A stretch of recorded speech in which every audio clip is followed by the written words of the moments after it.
the Dragon Ball series being one of the most popular franchises of all time, it only makes sense that their characters would have similar popularity. Some of the main cast like Goku, Vegeta, and Gohan are pretty easily the most popular characters in the series, and it makes sense. They're Saiyans. They typically get all the transformations, power-ups, etc. But even outside of the main Saiyan characters, Dragon Ball has some pretty notable antagonists with the likes of Cell, Frieza, and Majin Buu. All of these guys have distinct characteristics and memorable moments, making them fan favorites. But what happens when a Dragon Ball antagonist with all these cool character traits is also a Saiyan? What you get is Broly from the Dragon Ball Z movies, and technically Goku Black and Turles, but we're ignoring them. Z Broly is arguably the most popular non-canon character in the Dragon Ball series besides Super Saiyan 4 Gogeta and Super Gogeta, and even then I'd say it's neck and neck between those three. Everyone loves Z Broly. This is the Broly people want to remember. So in today's video, I wanted to look through this version of Broly and see why everyone loves him so much. And let's all remember, guys, this guy was in not one, not two, but three, count them, 3 movies, not just one. A trilogy of Z Broly. Surely all 3 of these movies are of the same quality, or at least close.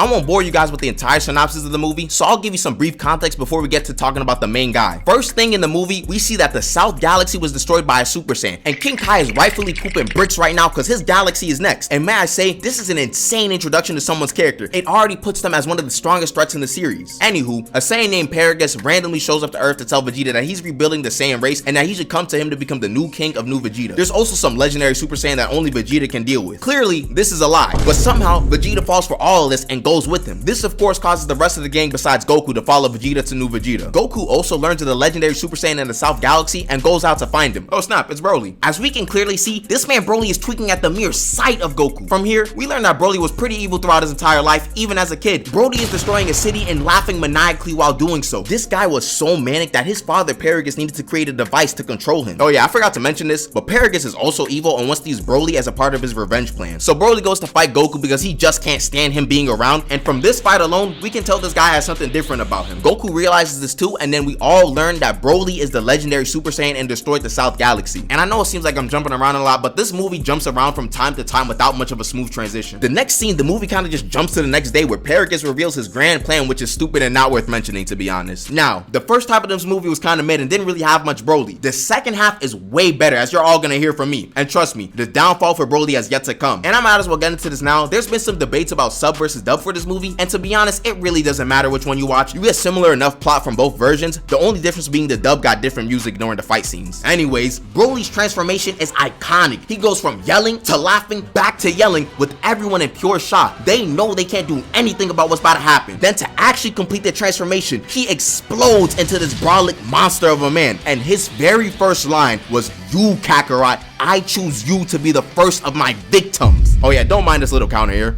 Imagine this beast of a man who's like 7 feet tall choosing you of all people not to be his first opponent, but his first victim. He then yells like a madman, charges in, then starts showing off a fighting style only someone like Broly could pull off. And while Broly is terrorizing Goku and Gohan, we get his full backstory. And I put air quotes around it because it's just 2 minutes of Paragus yapping. All we learned is that Broly didn't like Goku crying when they were in the nursery, and that Broly was really strong when he was born. I low-key think this part gets dragged because people be acting like this is the only thing that happened to Broly as a baby, when King Vegeta literally tried to murk him and his dad to keep his throne safe. Now, we can argue that Goku crying triggers PTSD for Broly, but that means we gotta assume that the writers were thinking that deeply when creating this character, and that's not something I would bet my money on at all. But yeah, Broly starts violating the Z fighters in this battle, and I won't go into every single fight scene because we've seen approximately 12,038 videos on this fight already. I just want to go over some of the moments that show off Z Broly's personality, and trust me, there's a lot of them. For example, for like 20 straight minutes, Broly is trash talking all of the Z fighters while beating the brakes off of them. He actually talks quite a bit contrary to popular belief. He's not just screaming Kakarot over and over again. Well, not yet at least. He asks them straight up, do y'all think 3-on-1 is enough to beat me? Do y'all got the juice to beat me? Then like 3 seconds later, he pump fakes the Shamotions for no reason and blows up their planet and just says, whoopsie, my bad. And in the next fight scene, after putting Trunks out of the fight, he asks Goku, how much do you love your son? Which is one of the craziest threats I've seen in Dragon Ball. This is past hating, this is just being deranged. But hey, would you look at that? This Broly guy's not too bad. He's giving Goku a nice brotherly hug.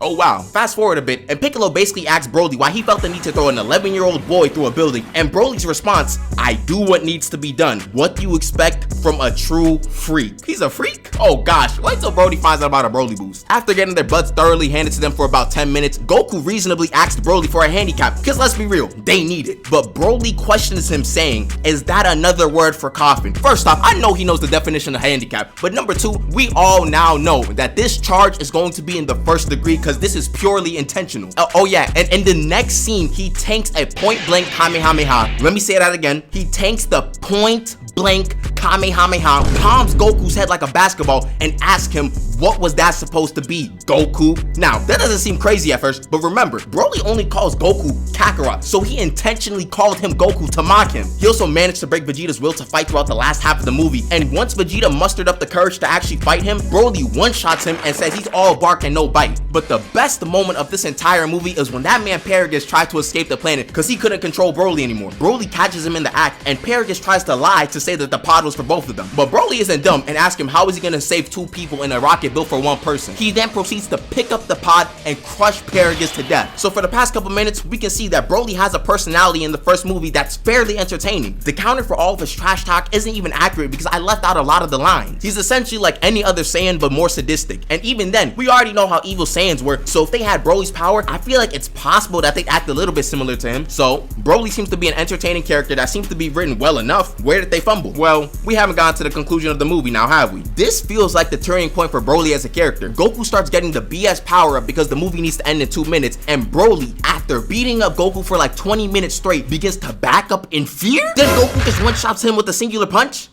What? First off, isn't this like the same thing they did against Android 13 just with a different flavor? But more importantly, this is why the whole invincible villain thing can almost never work, especially in a movie setting. You can't just show the heroes getting beaten up with no counterplay the entire movie, then proceed to have the heroes win at the last minute. This is borderline character assassination or something. All of his credibility as a villain is gone now, and this matters because we still have 2 movies to go in the trilogy. Broly's second coming is, how do I say?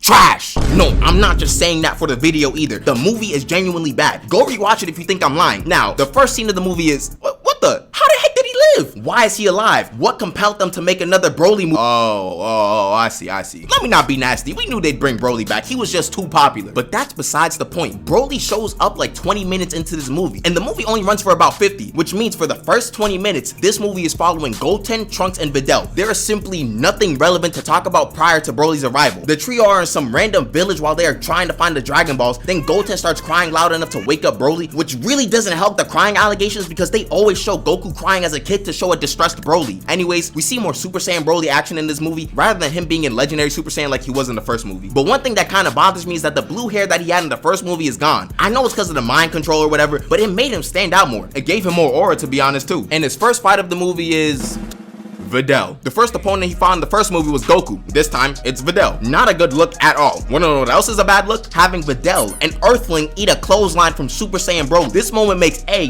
Videl look stronger than she actually is, B, make Broly look like less of a threat, or C, both. He starts fighting Trunks and Goten for like 10 minutes, which just gets lame at a certain point. If he was trash talking like he was in the first movie, it'd at least be bearable to watch, but watching Broly beat up kids is just kind of mad. Also, we find out that the punch Goku hit Broly with in the first movie gave Broly a multitude of head injuries because this man got some type of CTE. He only yells Kakarot, literally only yells Kakarot through the entire movie. He doesn't speak any other English. He sees Goten, he yells Kakarot. He sees Gohan, he yells Kakarot. Oh yeah, Gohan's around, by the way. One of the highlights of his fight versus Trunks and Goten was getting peed on. One of the highlights was getting peed on. Yes, you heard that correctly. We go from beating up the main character to getting peed on by a child. What a fall from grace, oh my gosh. Anyways, Broly does a big blast, Gohan pulls up, and Broly transforms in. Wait a minute. Is that the exact same transformation from the first movie? Ah, come on, bro. Like, I know it was a good transformation and it seems nitpicky, but bro, it's the exact same thing. And also, the green hair is gone too, even though it felt like his hair was green. Because it's legendary. My theory is that the Budokai series and all the other Dragon Ball fighting games were already underworks, and they needed extra animations for a Broly character, so they just had to force out another Broly movie. Broly starts to fight Gohan. The fight is kind of mid, to be honest. It's just a lot of grappling, with the highlight being demonic playtime. What kind of image is this? Look at the angles of Gohan's arms. They are not supposed to be bent at an angle like that. Anywho, Gohan gets Broly in the lava. Rada, rada, rada. Broly lives. Rada, rada, rada. Gohan says he's had enough. And Broly says what he usually says in this movie. Not until you lie dead at my feet. Hello?